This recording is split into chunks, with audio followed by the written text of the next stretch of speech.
नमस्कार दोस्तों, स्वागत है आपका शिशु ज्ञान केंद्र में। मेरा नाम है प्रभाकर कुमार और आज हम बात करेंगे राष्ट्र मिलिट्री स्कूल का बुक। तो देखिए, राष्ट्र मिलिट्री का स्कूल का बुक जो होता है आपका हिंदी और इंग्लिश दोनों के लिए अवेलेबल है। ये एंट्रेंस एग्जाम होता है, क्लास 6 के बच्चे के एडमिशन के लिए होता है। देखिए, जैसे कि सैनिक स्कूल हो गया, जवाहर नवोदय हो गया, वैसे ही एक होता है राष्ट्र मिलिट्री स्कूल। ठीक है, तो राष्ट्र मिलिट्री स्कूल का प्रवेश परीक्षा जो 2025 में जिसका एग्जाम होगा वो क्लास 6 के लिए एक गाइड है। ठीक है, इसका एक प्रैक्टिस सेट आता है, ये एक गाइड है। ठीक है, इसमें क्या क्या दिया गया है तो ये देखिए, सामान्य ज्ञान, गणित, बौद्धिक क्षमता, इंग्लिश। ठीक है, तो अब इसके अंदर देखते हैं, इसका जो विषय सूची है उस पर हम ध्यान कर देते हैं। ठीक है, तो देखिए ये जो विषय सूची है, ठीक है, तो इसमें देखिए सबसे पहले इंपॉर्टेंट इन्फॉर्मेशन जो है वो दिया गया है। ठीक है, राष्ट्रीय मिलिट्री स्कूल्स का सॉल्व पेपर का जो चार्ट दिया गया है, कुछ कुछ ये सब दिया गया है। अब देखिए सामान्य ज्ञान में आप देखिए भारतीय इतिहास, भारत के प्रमुख धर्म, भारत का कला संस्कृति, सौर मंडल, मतलब आपका ज्योग्राफी वगैरह जो आपका होता है सब्जेक्ट, वो सभी सब्जेक्ट को कंप्लीट करते गया है। देखिएगा आपका यहाँ तक कि साइंस का जो सब्जेक्ट होता है, देखिए सामान्य विज्ञान, विविध, उसके बाद आपका रसायन, सामान्य विज्ञान, ये सभी को मतलब जो आपका 6 लेवल का हो गया, 6 लेवल में जो पूछा जा सकता है वो चीज़ को आपको दिया है। कंप्यूटर, विविध, तो ये सभी कुछ आपका कंप्यूटर वगैरह जो होता है वो सभी चीज़ आपका सामान्य ज्ञान के रिलेटेड ये सभी चीज़ दिया है। और भी आप वीडियो को पॉज करके एक एक करके धीरे धीरे आप पढ़ सकते हैं आपका इंडेक्स को। ठीक है, अब उसके बाद आप गणित में देखिए, तो इसका देखिए हम हिंदी मीडियम को दिखा रहे हैं और कुछ देर के बाद आपको इंग्लिश मीडियम का भी कंटेंट दिखाएंगे। ठीक है, तो ये गणित का पार्ट हो गया।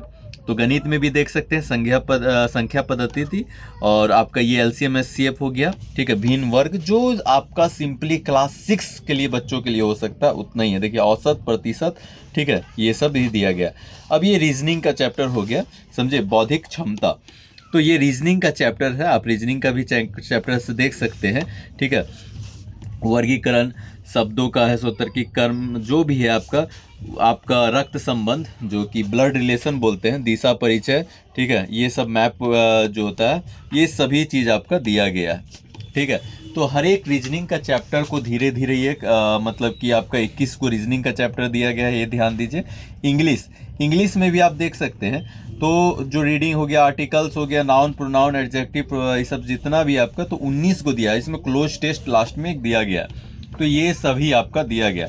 और उस सब खत्म होने के बाद 2 को सॉल्व पेपर दिया गया। देखिए एक 2022 का एग्जाम जो दिया गया था और एक 2023 का एग्जाम में जो पूछा गया है उसका सॉल्व पेपर दिया गया है। ठीक है, तो इसके अंदर देख लेते हैं। तो देखिए आपका जो 2023 मतलब 2018 से लेकर 2023 तक में किस चैप्टर से कितना सवाल आया है वो चीज़ भी आपका दिया गया। जैसे कि मान लीजिए ये भारतीय इतिहास है, तो 2023 में इससे 2 क्वेश्चन से, 2022 में 4, 2021 में 2, 2000 से ऐसे करके दिया गया है। ठीक है, तो इससे आपको पता चल सकता है कि कौन सा चैप्टर ज़्यादा इंपॉर्टेंट है, ये आपको पता चल सकता है, ये चीज़ को ध्यान दीजिए। तो ये सिर्फ आपका जनरल नॉलेज का ही नहीं, आप देखिएगा गणित के लिए, गणित का भी देखिए संख्या पद्धति से, जैसे कि मान लीजिए 14-8, तो आप इस चीज़ से अनुमान लगा सकते हैं कि संख्या पद्धति से ज़्यादा क्वेश्चन आ रहा है, तो उस पर आप ज़्यादा ध्यान दीजिए। मतलब पहले उस चैप्टर को कंप्लीट कीजिए जिससे ज़्यादा क्वेश्चन आ रहे हैं, ये आपको इससे पता चलता है। बौद्धिक क्षमता से फिर वैसे ही देख लीजिए। ठीक है, और सेम वे में आपका इंग्लिश का भी बनाया गया है। ठीक है, तो ये आपको हेल्प कर सकता है कि आपको पहले कौन सा चैप्टर कंप्लीट करनी चाहिए। ठीक है, उससे आपका मतलब कौन सा चैप्टर से ज़्यादा मार्क्स आ रहा है, तो कौन सा चैप्टर ज़्यादा इंपॉर्टेंट है, ये आपको पता चल सकता है। ठीक है, तो ये आपका पाठ्यक्रम दिया गया है, तो सेम जैसे मान लीजिए कि आपका जो सब्जेक्ट है उतना तो दिया गया, तो ये आपका पाठ्यक्रम है, जो आपको पूछा जाएगा वो इसका पाठ्यक्रम है। ठीक है, तो अब देखिए इसका जो एग्ज़ाम होता है वो कितने मार्क्स का होता है वो भी दिया गया है। ठीक है, तो देखिए ये 50, 50, 50 और एक लास्ट में 20। ठीक है, तो ये कुल जो होता है 220 मार्क्स का होता है। ठीक है, तो ये आप ध्यान दे सकते हैं। ठीक है, अब आप देखिए भारतीय इतिहास, जो लिखावट का शैली है वो भी आपको ध्यान देना है। ठीक है, तो लिखावट का शैली देखिए भारतीय इतिहास की प्रमुख। ठीक है, तो ये आपका भारत का मतलब कि जो टेबुलर फॉर्म में दिया गया है। देखिए आप जो भारत का इतिहास है वो आपका टेबुलर फॉर्म, उसके बाद theory form point by point में बनाया गया। ठीक है, तो ये आपका इसका लिखावट का शैली है। उसके बाद उससे रिलेटेड MCQ दिया गया। ठीक है, मान लीजिए आप एक चैप्टर को सॉल्व किए, उसके बाद कैसा क्वेश्चंस आता है वो आपको देखने के लिए MCQ दिया गया। ठीक है, तो ये आपका। फिर देखिए भारत के प्रमुख धन, तो वैसे ही प्रमुख धर्म। ठीक है, तो आप देख सकते हैं जैसे कि आपका इस चैप्टर्स दिया गया, उसके बाद उससे रिलेटेड MCQ दिया गया।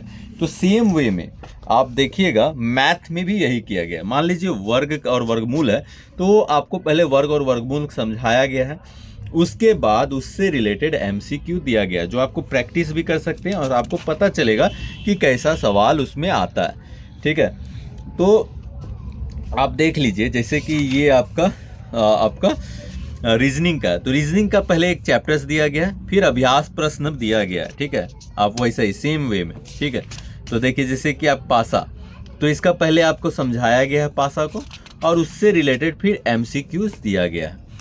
तो ये आपका इसका लिखने का शैली है। जैसे कि आप देखिए ये इंग्लिश का आपका स्पेलिंग टेस्ट।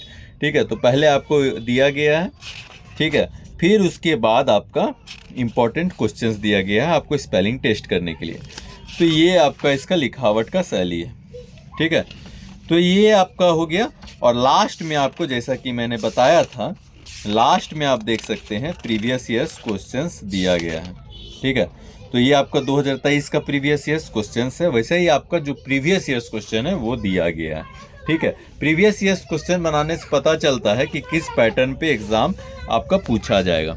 इसका जो MRP रखा गया है वो 469 रुपीज़ रखा गया है, जिसमें डिस्काउंट अलग से अवेलेबल होता है। ठीक है, तो ये आपका हिंदी का हो गया। सेम वे में जैसा कि मैं बताया था इंग्लिश का, तो सेम चीज़ है, आपका देख सकते हैं सेम चीज़ दिया गया है। वैसा ही आपका देखिएगा कंटेंट देख लीजिए, तो ये कंटेंट है आपका पूरा दिया गया है। ठीक है, उसके बाद आपका जैसे कि मान लीजिए ये जनरल नॉलेज हो गया, सेम आपका मैथमेटिक्स दिया गया है, सेम आपका है सो इंटेलिजेंस टेस्ट जो कि रीजनिंग का हो गया। उसके बाद आप देखिए इंग्लिश। ठीक है, और आपका यहाँ पे हो गया आंसर कीज। ठीक है, तो जो आपका अंदर क्वेश्चन है उसका आंसर की आपका यहाँ पे दिया गया है, जैसे general knowledge, math, intelligent test, English का। ये आपका इसका लिखावट का शैली है। सेम देखिए जैसे पैटर्न है, जैसे इंडियन हिस्ट्री से आपका जितना मार्क्स का आया गया है, उसके बाद आप देख सकते हैं टोटल मार्क्स जो होता है 50-50 मार्क्स का आया है, वो आपका दिया गया है। तो आपको इससे पता चलेगा कि किससे में ज़्यादा ध्यान देना है, जो चीज़ मैंने आपको हिंदी सेशन में भी समझाया था। ठीक है, उसके बाद आपका जो आपका सिलेबस है, कौन कौन सा चीज़ आएगा उसमें, ये चीज़ को आपको दिया गया है। ठीक है, अब आइए देखिए 2023 में जो सॉल्व पेपर हुआ था उसका क्वेश्चंस आपको दिया गया है। ठीक है, तो इससे आपको पता चलेगा कि पैटर्न कैसा एग्ज़ाम में आता है। ठीक है, तो ये आपको पैटर्न बताता है। ठीक है, 2022, 2023। उसके बाद आप अंदर आइएगा तो देखिए जैसे कि ये पॉलिटी का हो गया, इंडियन कॉन्स्टिट्यूशन, तो पहले कॉन्स्टिट्यूशन को ये किया गया है, उसके बाद जैसे कॉन्स्टिट्यूशन का आपका थोड़ा बहुत आपका दिया गया है, और उसके बाद उससे रिलेटेड कुछ इंपॉर्टेंट क्वेश्चंस दिया गया है। ठीक है, तो ये आपका इसका लिखावट का शैली है। आप देख सकते हैं जैसे कि हिंदी मीडियम का 469 था, लेकिन इंग्लिश का 499 MRP रखा गया, और ये दोनों बुक में आपका डिस्काउंट अलग से अवेलेबल होता है। जैसे कि मैंने बताया था 6 क्लास में आप देख सकते हैं अलग अलग स्कूल के लिए जो एग्ज़ाम होता है। तो देखिए ये आपका राष्ट्र मिलिट्री का हो गया, सैनिक स्कूल हो गया, उसके बाद आपका जवाहर नवोदय का हो गया, उसके बाद आपका सैनिक हिंदी इंग्लिश में आपका वो प्रैक्टिस सेट हो गया। तो आपका जैसे कि आप ये मत सोचिए आप जवाहर नवोदय का तैयारी कर रहे हैं तो आपका राष्ट्र मिलिट्री का भी एग्ज़ाम का तैयारी होता है साथ में, क्योंकि दोनों का लगभग पैटर्न सेम होता है। उसके बाद सैनिक स्कूल का भी लगभग पैटर्न सेम होता है, या नेतरहाट या हजारीबाग का भी अगर आपका एग्ज़ाम है तो उसका भी लगभग पैटर्न सेम होता है। तो आप किसी अभी ऐसा 6 क्लास का अगर एंट्रेंस का किसी भी स्कूल का एग्ज़ाम के लिए तैयारी कर रहे हैं तो आपका लगभग सबका पैटर्न सेम होता है। तो आप कोई भी बुक पढ़ रहे हो तो आप चारों का एग्ज़ाम या पांचों जितना का भी एग्ज़ाम है आप दे सकते हैं। तो अगर आपका ये पुस्तक अच्छी लगे तो आप अपनी नज़दीकी पुस्तक केंद्र से जाके परचेस कर सकते हैं, और अगर आपके इर्द गिर्द आपको ये पुस्तक ना मिले तो आप हमारे स्थान शिशु ज्ञान केंद्र रामगढ़, जो कि आपका डिस्क्रिप्शन में हमें हमारा व्हाट्सअप नंबर दिया गया, तो उसी व्हाट्सअप नंबर में कांटेक्ट करके सिर्फ व्हाट्सअप करें, कॉल ना करें, और उसमें कांटेक्ट करके भी आप पुस्तक को मंगा सकते हैं। तो आज के लिए इतना ही दोस्तों, मिलते हैं नए वीडियो में नए पुस्तक के साथ। धन्यवाद।